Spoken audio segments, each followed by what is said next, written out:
嗨，大家好。今日講一講我對白雪仙嘅唱腔有乜嘢意見咧？咁樣當然啦，大家都睇到啦。咁我因為講呢啲咧係我唔係一個親歷其境或者我同佢講過任何嘅嘢嘅人。所以我講嘅嘢咧，都係喺網上啊，或者喺書本啊上面去揾到嘅。所以如果講得唔啱咧，大家留言話俾我聽，等我都學多啲嘢啊，或者大家覺得喂你亂晒龍啊咁樣，我先至睇下諗辦法點去收啦咁樣。咁記得嗱，好似呢度都講啦，大家記住有乜嘢錯漏咧，要指正我，同埋自己都要去揾翻啲資料證實，究竟我講嘅嘢係咪全部都啱啊，或者全部都錯啊，或者部分啱部分錯啊咁樣。咁你哋自己去再將來有機會去討論白雪仙嘅時候咧，就更加增多啲知識啦。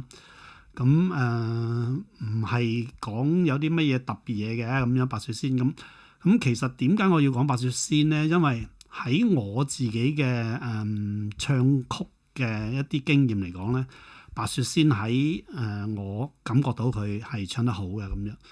咁我唔可以用我覺得佢好，咁佢就係好嘅喎咁樣。咁我要有乜嘢去承托我要講嘅嘢係佢真係好咧咁樣。咁喺上兩輯我都講過佢大約係點樣去出身㗎啦。咁佢拜師嘅咧就講咗啦，係薛覺先啦。最主要就佢嘅父親咧就係叫白駒榮啦。咁最主要一樣嘢咧就係話佢學師嘅時候咧正正式式係拜師嘅，而且佢父親白駒榮咧亦都係一個行內係一個好有名嘅一個才子嚟嘅，可以咁講啦，係嘛？我諗大家唔會唔認同我呢句説話啦，咁樣。咁佢除咗拜薛覺先為師之外咧，咁佢仲有一樣嘢咧，就係好咗一樣嘢，就話佢學過一個音樂師教佢嘅唱曲嘅方法嚟嘅。咁亦都有一樣嘢咧，佢有個好處咧，因為佢雖然喺廣州出世，但係佢係落咗香港去受呢個教育嘅。咁有咩問題啊？咁樣咧，咁樣咁因為喺佢哋嘅年代咧，對上也好，接近佢嘅年代都好咧，都仍然有一種咧喺薛覺先年代教落嚟嘅咧，叫做科班，或者有啲人話喺花艇裏邊嘅琵琶仔班啊咁上下嘅教學唱曲嘅方法嘅。咁呢啲教學唱曲嘅方法有咩問題咧？咁樣咁我就未曾經歷過啊，但係聽大家，我諗大家都有聽過噶啦。就係話天未光咧，就已經係嗌聲噶啦。咁跟住咧就翻去咧就練功啊咁樣噶啦。咁呢啲咧就叫做正式嚟講啦，就叫做科班嘅。點解會係有啲咁嘅情況出現咧？因為呢個係源自紅船嘅年代咧，啲人喺紅船未曾起身之前咧，啲老師傅未起身之前咧，啲學師啊，啲嗰陣時叫做大約叫琵琶仔啦，即係好似童子班咁樣嘅人咧，就去學呢啲喺船上面師傅嘅一啲唱腔啊、功架嘅嘢嘅。咁於是乎咧，佢哋就去嗌聲啦，直至到翻嚟之後，佢哋師傅就起身啦，咁佢哋就喺度練功啦。咁呢個就係我知道嘅一種方法啦。咁佢哋嗌聲嘅方法咧，就通常嚟講咧，就係放聲去嗌啦。大家都聽過。我諗好多人都聽過紅線女啊，或者其他啲人都講佢點去嗌聲啊咁啦。咁呢個方法係好唔好咧？咁見仁見智啦。咁我自己就覺得依家冇咗啦，咁解嘅啫。咁好唔好？我唔喺度下個評語啦。咁大家有機會嘅就去再問一問啲曾經經過呢個學歷嘅名師，請佢哋去講一講究竟係好定唔好咧咁樣。咁好啦，咁既然間佢係冇經過科班呢啲咁嘅嗌聲，咁佢點學㗎？咁佢就係好似依家我哋咁啦，去跟咗一個叫做冼幹詞嘅師傅咧，就學唱曲。咁因為有音樂師傅咧，唱曲同以前佢哋所謂科班去學嘅戲劇嘅曲係有分別嘅。咁因為佢唱嘅時候咧，就唔會去放聲去嗌嘅，所以佢係可以保持到自己把原聲去唱嘅咁樣。咁曾經我都講過啦，喺上一輯就話呢個冼幹詞師傅咧，同白雪仙咧喺香港淪陷嘅時期咧，曾經去過歌壇度唱歌嘅。咁呢個亦都造就咗咧白雪仙咧唱歌嘅一種方法或者方向咁樣去做啦。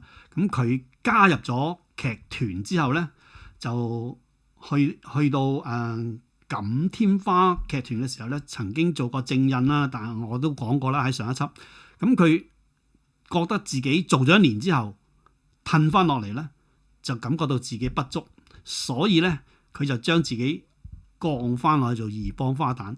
我諗講可能好多人講啦，咁我諗係喺呢行嚟講唔係好多個嘅啫，甚至乎我大膽啲講啦，佢係得一個嘅啫。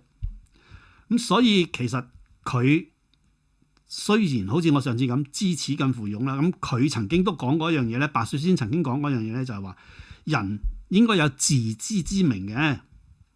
咁最緊要咧要同自己負責。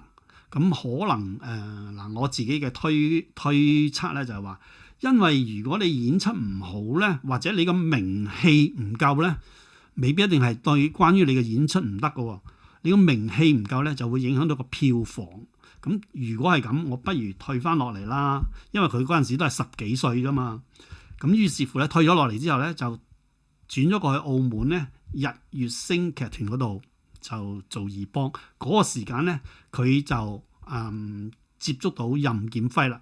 咁喺任劍輝同埋陳彥龍，喺任劍輝暫時都未，陳彥龍都未出嚟嘅。任劍輝咧都教過佢啲做嘅水袖功夫啊、唱啊咁樣唱，可能佢都係因為任劍輝本身係唱平喉啊，咁都會教佢少少嘅心得啊，或者點樣去演唱啊咁樣。咁於是乎咧，就令到佢再進一步啦。咁再喺日月星咧，係轉咗人之後咧，就變咗一個叫做新星嘅劇團。咁就陳彥龍咧就喺嗰度當正印花旦。咁呢個傳說嚟㗎啦。咁就話佢曾經收過4個徒弟，其中一個咧就叫做白雪仙咁樣。咁呢個係唔係咧？但係喺所有嘅文章啊、書啊都係冇記載嘅。呢個都係傳聞嚟嘅啫。咁白雪仙喺度嘅，大家有機會識得佢嘅，可以問問佢係唔係啦咁樣。咁陳彥龍係咩人咧？陳彥龍係一個武旦嚟嘅。咁佢學嘅時候，所以佢唱出嚟嘅嘢咧就比較硬朗少少。咁於是乎咧，佢就係教白雪仙。咁喺曾經裏邊教佢啲乜嘢咧？咁佢都講過一樣嘢，就係話學點講啊？係學唱歌咧，就最緊要一樣嘢就係點樣用氣，點樣將個感情係投入去戲曲裏邊嘅咁樣。咁所以白雪仙唱咧，你依家見到佢咧係非常之投入嘅。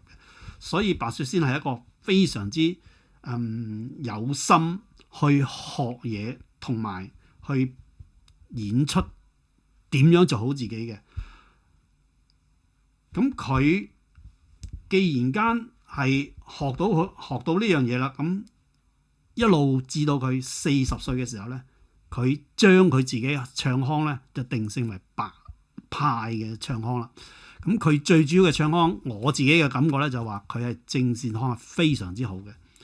咁佢翻咗嚟香港之後咧，就同任劍輝咧組織咗仙鳳鳴劇團，大家都知㗎啦。咁佢曾經學過幾個人嘅，咁其中一個咧叫徐仁心。徐仁心佢學佢啲乜嘢咧？咁根據資料嘅記錄咧，佢係學佢唱點樣去唱虎喉啊。所謂我相信可以用伊反康去解釋呢個叫苦候啦。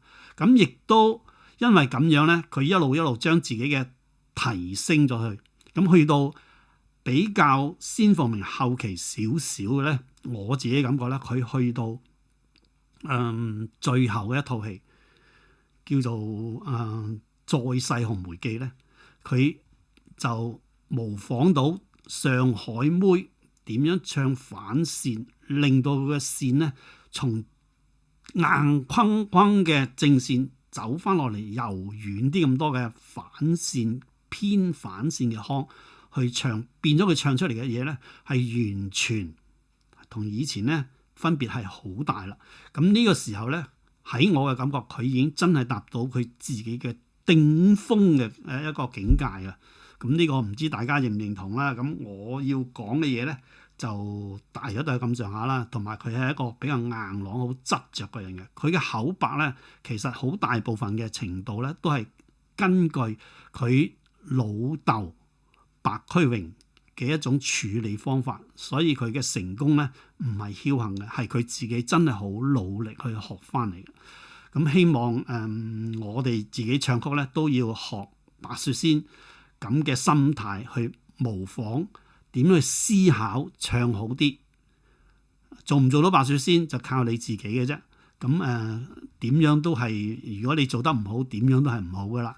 咁希望我對佢嘅一種點樣去睇咧，就大家可以覺得係唔好嘅，或者俾少少意見，再話翻俾我聽啦。咁呢輪因為太過忙啦，咁所以可能做得唔係太好嘅。咁希望將來會再慢慢做好啲。喺呢度就點都好，都係多謝大家一路一路嘅支持啦，多謝大家。